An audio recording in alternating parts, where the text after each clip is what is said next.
नाजरीन अस्सलाम वालेकुम। मैं मोहम्मद अरशाद चौधरी आपकी खिदमत में हाज़िर हूँ।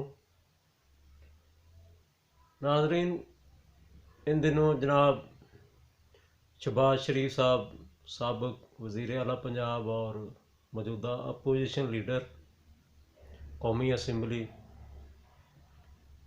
पर नैब ने मुख्तलिफ़ मुकदमात कायम किए हुए हैं।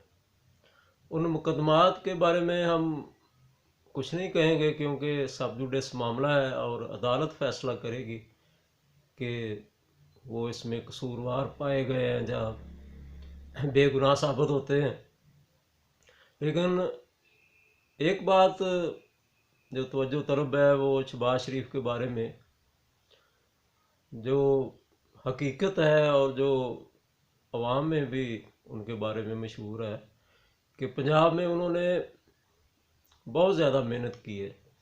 पंजाब की तरक्की में बहुत ज़्यादा उन्होंने काम किया है।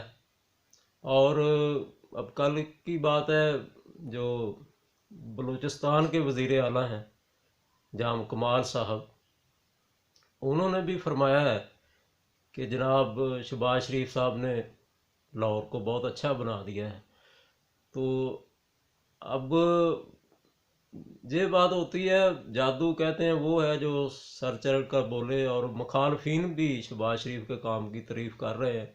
और आप देख लें बाकी जो मुल्क के बड़े शहर हैं जिनमें जो कराची है, पेशावर है, कोयटा है, इन तमाम शहरों की हालत बहुत बुरी है लाहौर के मुकाबले में।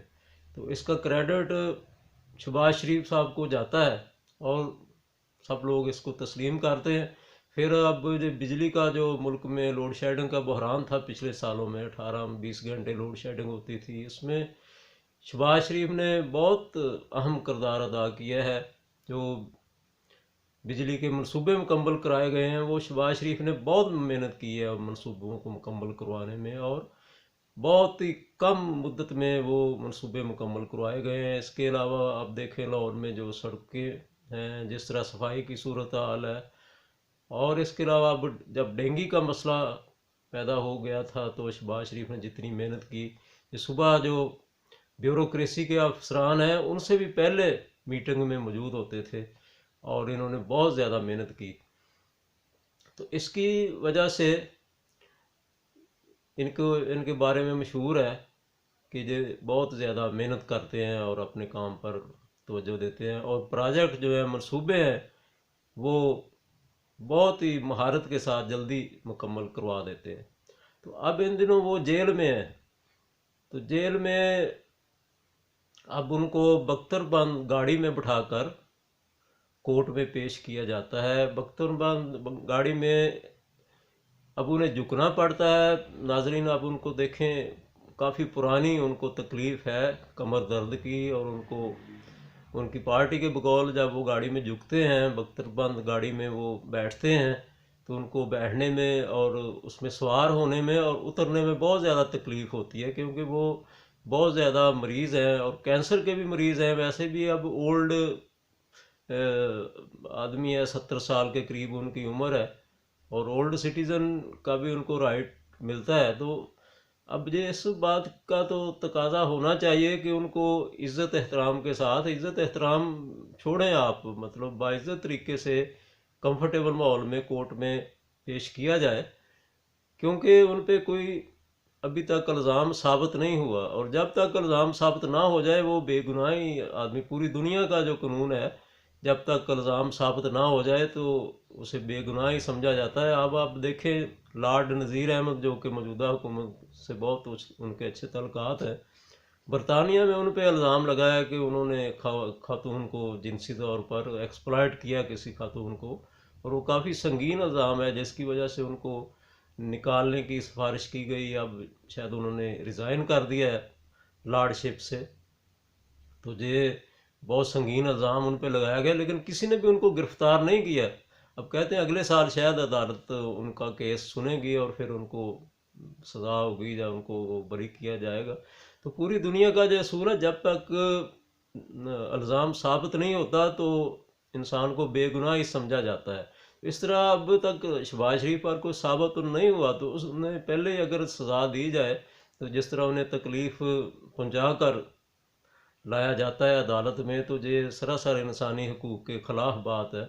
तो इससे अब नून लीग का ये बयानिया तकवीत पकड़ता है कि जानबूझकर जो शहबाज शरीफ को तकलीफ़ पहुंचाने के लिए ऐसा कर रहे हैं, क्योंकि जनाब इमरान खान साहब वज़ीर आज़म पाकिस्तान इससे पहले कह चुके हैं कि मैं नवाज शरीफ की एसी उतरवा दूंगा और मैं इनको आम कैदियों के साथ रखूंगा और ये करूँ। इस तरह के बयानात जो हैं वो उनसे आम तौर पर मंसूब किए जाते हैं। तो ये उन जो बयानात हैं उनकी एक कड़ी नज़र आती है कि शहबाज शरीफ को बख्तरबंद गाड़ी में लाया जाए, एक बूढ़े आदमी को जो कि बहुत मरीज़ है कैंसर का और उसकी कमर में तकलीफ़ है, उसको झुकना पड़े और उसको तकलीफ़ हो और उसको अजियत पहुंचाई जाए। नाज़रीन, ये किसी तरह भी कोई पसंदीदा अमर नहीं है मुखालफिन को दुख पहुंचाना, तकलीफ़ पहुंचाना। आप उनका एहतसाब ज़रूर करें और अदालत के ज़रिए उनको सज़ा दिलवाएं, जो भी सबूत हैं पेश करें, और जब अदालत उनको सज़ा दे तो फिर कानून के मुताबिक उनको सज़ा ज़रूर मिलनी चाहिए। लेकिन इस तरह किसी को तकलीफ़ पहुंचाना और उसे अजियत देना किसी तरह भी महज़ब माशरे को या हुकूमत को या आला सतह के जो हमारे हुक्मरान हैं उनको ज़ेब नहीं देता। तो आज अच्छी खबर है कि अदालत ने उनकी दरख्वास्त पर फैसला दिया है कि उनको बख्तरबंद गाड़ी में ना लाया जाए और उनको बुलेट प्रूफ गाड़ी दी जाए ताकि वो अदालत आ सकें। तो ये अब अदालत ने बड़ी जद्दोजहद के बाद उन्होंने बार बार दरख्वास्तें दी और अदालत ने फ़ैसला दिया है। तो ये अदालत जाना ही नहीं चाहिए था, एक इंतज़ामी मामला था और हुकूमत को चाहिए था कि वो खुद ही ये फैसला कर लेती।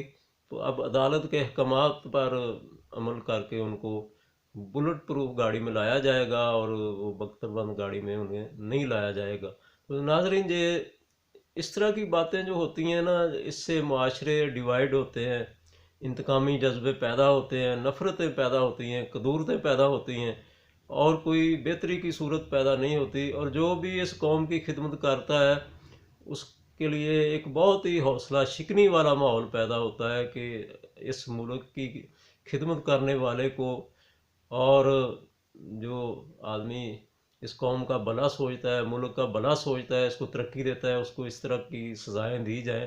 तो पहले भी हमारा रिकॉर्ड कोई अच्छा नहीं है, हमने अपने मौसनों के साथ हमेशा बुरा सलूक किया है। उसमें लियाकत अली खां की शहादत को आप ले लें, फिर जुल्फ़िकार अली भुट्टो साहब जिसने इसको मुल्क को आइन दिया और एटम बम की बुनियाद रखी, उन्हें फांसी दे दी गई और बेनज़ीर भुट्टो साहबा को सरेआम कत्ल कर दिया गया। उन्होंने पाकिस्तान को एटमी टेक्नोलॉजी बाहर से मंगवा कर दी और जमहूरियत के लिए भी बेमिसाल जद्दोजहद की।